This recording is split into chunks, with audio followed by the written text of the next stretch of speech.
Olá pessoal, vocês estão bem? Para quem não me conhece, eu sou o André. Nesse vídeo a gente vai abordar a forma de aplicabilidade do NeuroCheck na unidade de terapia intensiva. Então vou mostrar um pouco da minha experiência com essa ferramenta que é o NeuroCheck e a forma que nós fazemos uso dela na unidade de terapia intensiva neurológica que eu estou inserido. Então, se você tem interesse de adquirir o nosso PDF, da utilização do EuroCheck na sua unidade, ou para treinamento da sua equipe multidisciplinar para o uso dessa ferramenta, aí é interessante vocês dar uma olhada de como a gente faz o uso dessa ferramenta.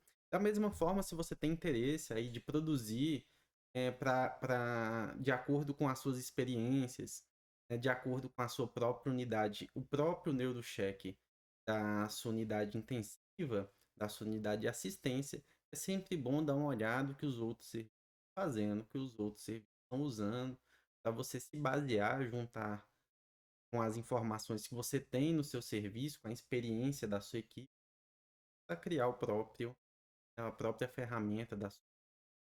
Vamos lá, vamos colocar nossos slides para a gente iniciar nossa discussão. Então, em relação ao NeuroCheck na unidade de terapia intensiva. Para início, o que seria esse NeuroCheck? É uma ferramenta para avaliação de pacientes neurocríticos. O NeuroCheck, na literatura, está documentada como uma ferramenta de baixa complexidade, mas que interfere na prevenção de sequelas e na morte evitável. O NeuroCheck da neurointensiva é um tipo de ferramenta dessa que utiliza alguns componentes do exame neurológico, como a escala de Coma de Glasgow, como avaliação pupilar, como a simetria de força e, por fim, sinais vitais, sobretudo pressão e frequência cardíaca, para avaliação e evolução do paciente na unidade neuroclínica. É uma dessas ferramentas, mas há tempos existem publicações referentes ao NeuroCheck. A maioria da literatura coloca como NeuroCheck a avaliação do Glasgow junto com a avaliação pupilar, com a simetria da avaliação pupilar. Essa simples avaliação, essa simples ferramenta é capaz de evitar, né, problemas dentro da unidade de terapia intensiva que resultam em pior desfecho, pior morbimortalidade dos pacientes.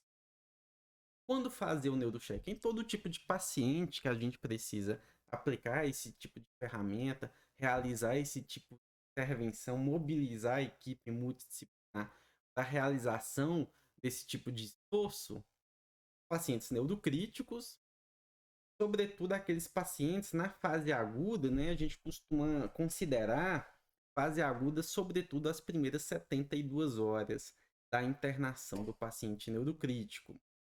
Isso deve ser confirmado diariamente na corrida de leito. Existem exceções, por vezes, né, talvez a principal exceção seja os pacientes aí com hemorragia subaracnoide que podem desenvolver, né, sintomas relacionados à injúria cerebral tardia, né, ou vasoespasmo sintomático, até 14º dia da doença, por vezes até por mais tempo. Mas o pico da piora desses pacientes em relação à injúria cerebral tardia, novos sintomas neurológicos, é em torno do 7º ao 10º dia do ictus, dia que o doente passou mal. Então, em algumas situações, a gente vai precisar estender esse neurocheck.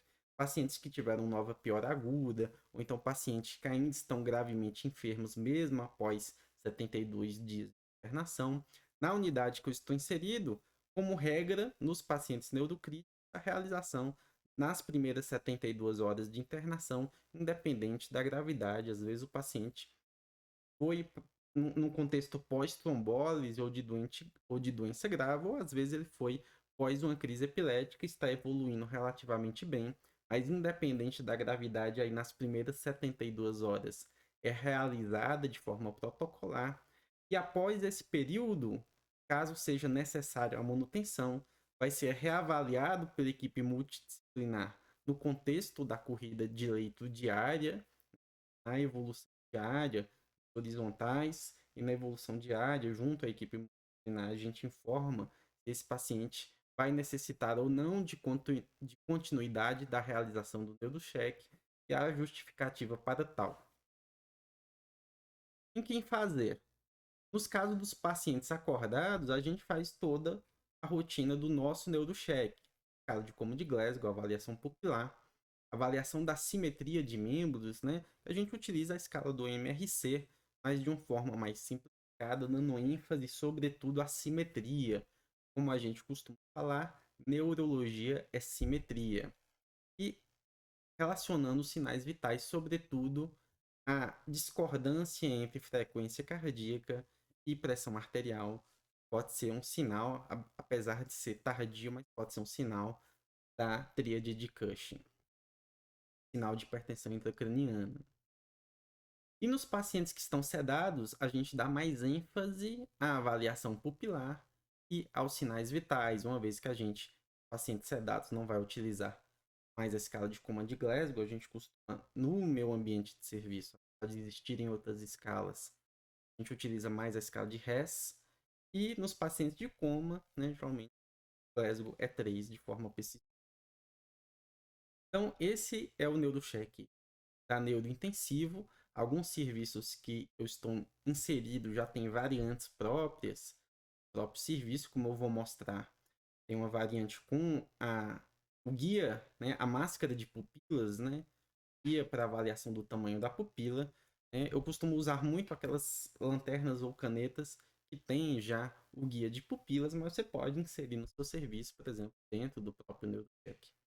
Então, basicamente, nós temos o cabeçalho, avaliação da escala de Coma de Glasgow, avaliação da resposta pupilar, assimetria de força de membros, o parâmetro de sinal vital. Você pode perguntar, mas André, isso tudo não vai dar, não vai estar dentro da evolução? Concordo.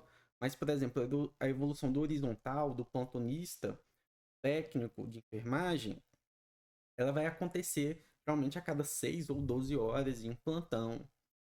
Esse tipo de ferramenta permite, nas primeiras horas, então você pode avaliar de 1 em 1 hora ou de 2 em 2 horas, a depender da situação, por exemplo. Vamos supor que a avaliação seja de 2 em 2 horas.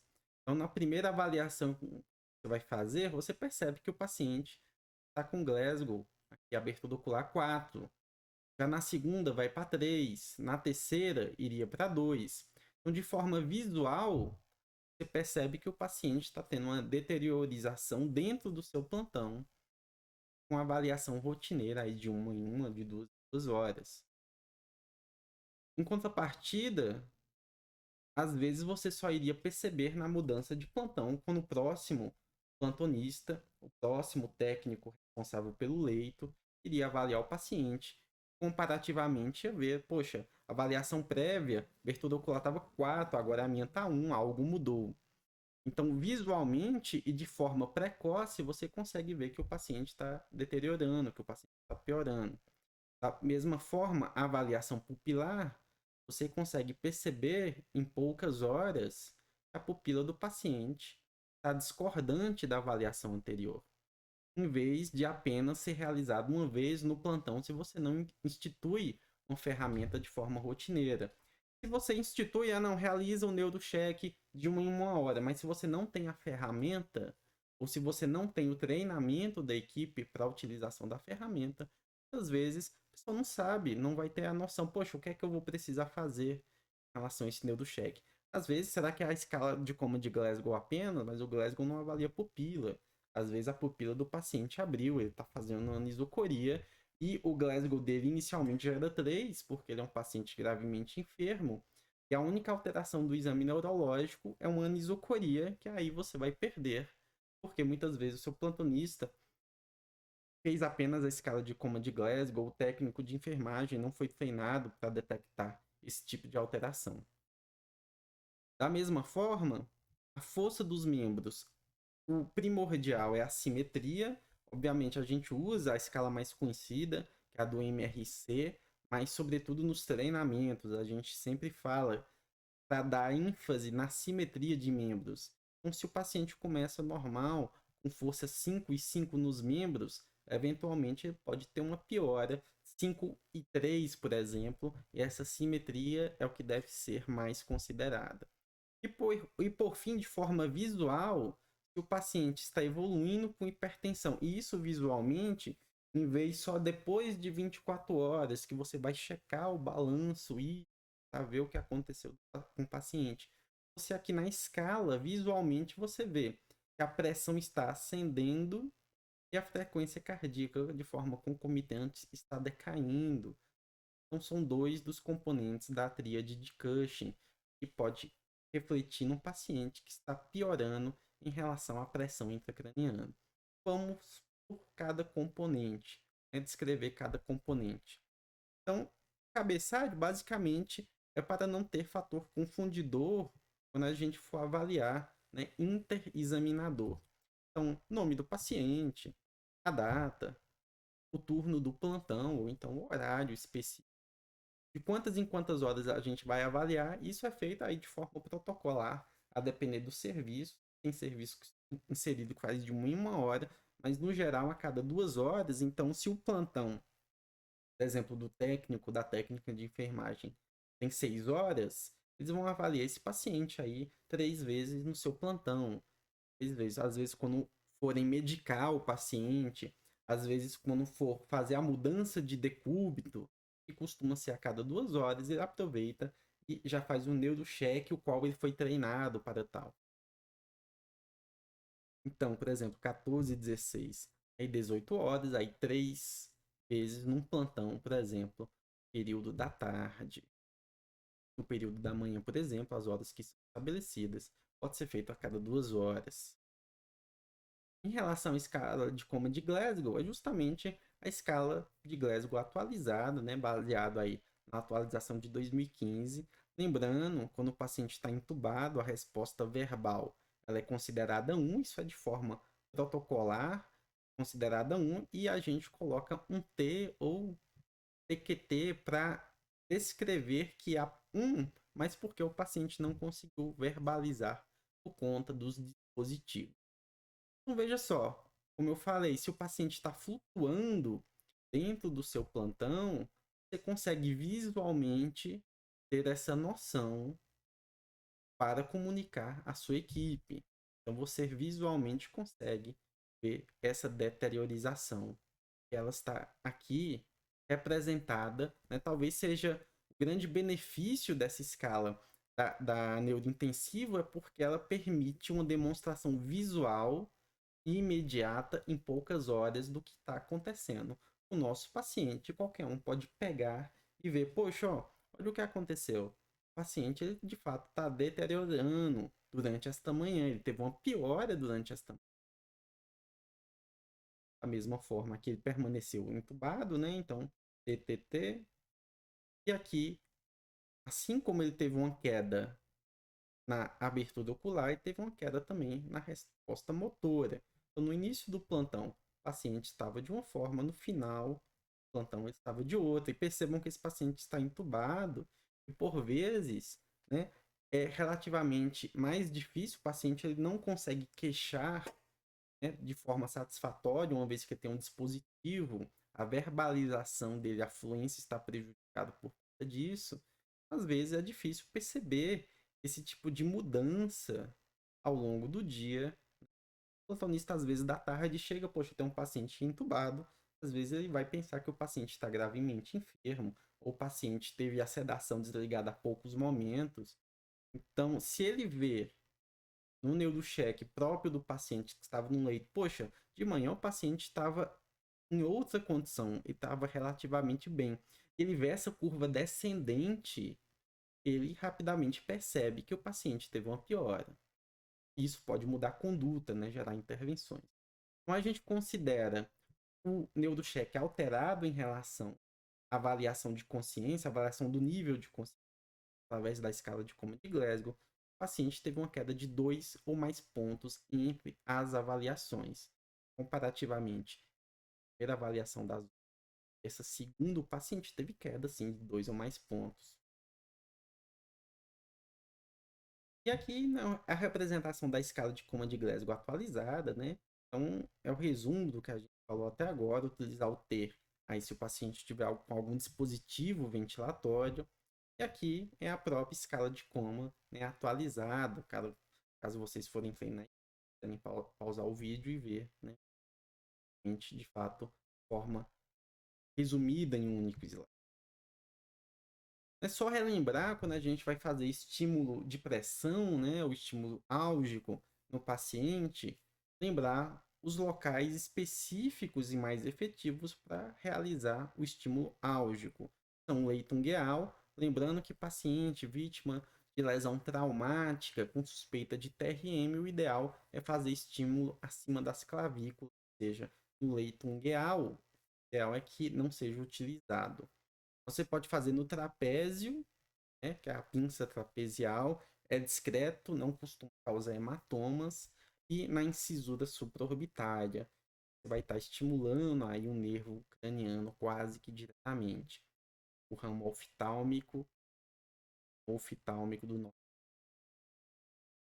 O externo e o mamilo não devem ser utilizados. O externo, além de ser uma porção pouco inervada, ela é muito irrigada, muito vascularizada, e aí você vai causar um hematoma, uma tatuagem traumática no paciente. O adequado, o familiar pode inclusive nem entender o motivo daquela tatuagem traumática. Poxa, deixei meu familiar aqui ontem e hoje ele está com hematoma no local que ele não tinha previamente. Da mesma forma, o mamilo, por inúmeros motivos, além de ser uma região absurdamente frágil, né, pode lacerar, pode sangrar, então não devem ser utilizadas. Quem está dizendo não sou eu, tem na própria atualização da escala de Compton Glasgow 2015, evitar localização, fotografia.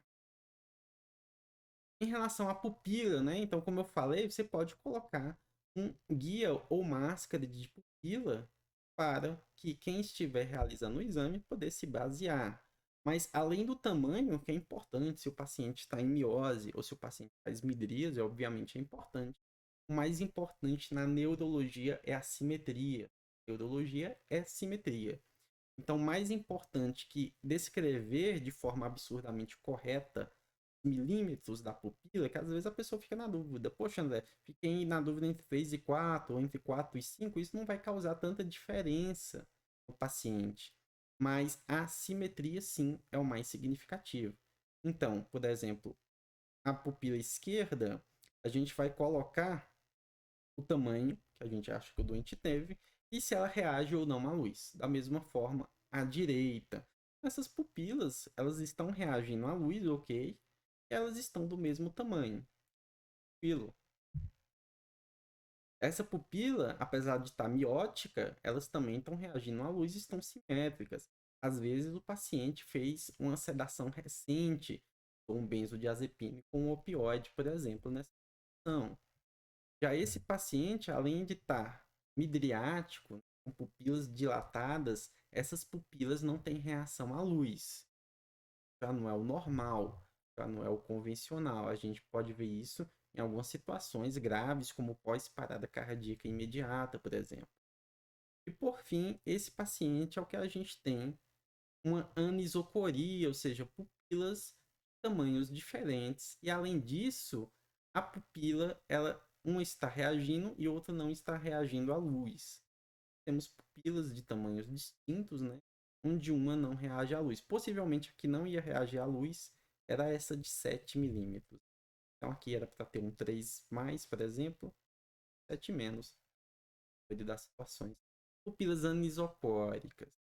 Então, se a pupila está de tamanho diferente, as pupilas não reagem à luz, a gente considera isso um neurocheque alterado e a gente vai ver qual conduta tem que tomar no neurocheque alterado, pelo menos no serviço, onde foi feito um fluxograma específico, né, para isso, um POP, uma linha de cuidados específica para isso. A anisocoria, né, quando a gente faz os treinamentos com a equipe multidisciplinar, explica que a assimetria da pupila é absurdamente importante justamente porque pode significar uma herniação do únculus. Quem contrai a pupila está aqui no tronco encefálico, no mesencéfalo. Então, esses tipos de hematomas, ou tumores, ou até mesmo AVC, podem fazer essa porção lobo-temporal, que a gente chama de uncus, descer e comprimir o mesencéfalo, causando esse tipo de alteração. Então, daí a importância da avaliação pupilar. Além do profissional saber realizar o neurocheck, é importante que ele entenda, né, porque a gente faz a pesquisa de cada um dos mecanismos, de cada uma das situações. A força dos membros, da mesma forma, a gente enfatiza a simetria. A gente tem aqui a máscara, né? Então, o descritor, o MRC, que é a escala de força usada. E se o paciente evolui com a assimetria, por exemplo, aqui pode ser um paciente, né, foi trombolizado recentemente, estava evoluindo com boa recanalização e reocluiu o vaso, audicou o déficit motor. Foi um paciente que clipou um aneurisma e ressangrou, por exemplo. Então, a assimetria, ou seja, forças diferentes dos membros, é o que vai ter mais significância aqui nesse neurocheck em relação às assimetrias. Né? Então, o principal ponto é a assimetria. Se o paciente está, né, em coma, a gente pode até ver se ele tem queda lateralizatória. Um paciente aqui acordado, mas a gente vê claramente, né, que esse membro aqui, em comparação ao esquerdo, está com tônus alterado. Da mesma forma, quando a gente solta os membros superiores, uma tem queda mais rápida do que o outro. Pode, inclusive, testar, fazer essa avaliação de força através do tônus muscular nos pacientes que estão comatosos. E, por fim, a pressão arterial e o pulso, né? A avaliação dos sinais vitais. Você pode descrever uma legenda, por exemplo, a pressão arterial é o X e o pulso é o círculo, para descrever. Novamente, talvez seja o mais primordial desse neurocheck, é que você, em um curto espaço de tempo, você visualmente, através de uma legenda, você vê que o paciente está deteriorando através da marcação gráfica. Você consegue visualizar em um pequeno espaço de tempo que o paciente, de fato, está deteriorando. Porque caso contrário, poxa, André, uma pressão de 150, de 160, de 170, às vezes não vai chamar muita atenção. Você só vai ver o filme, né?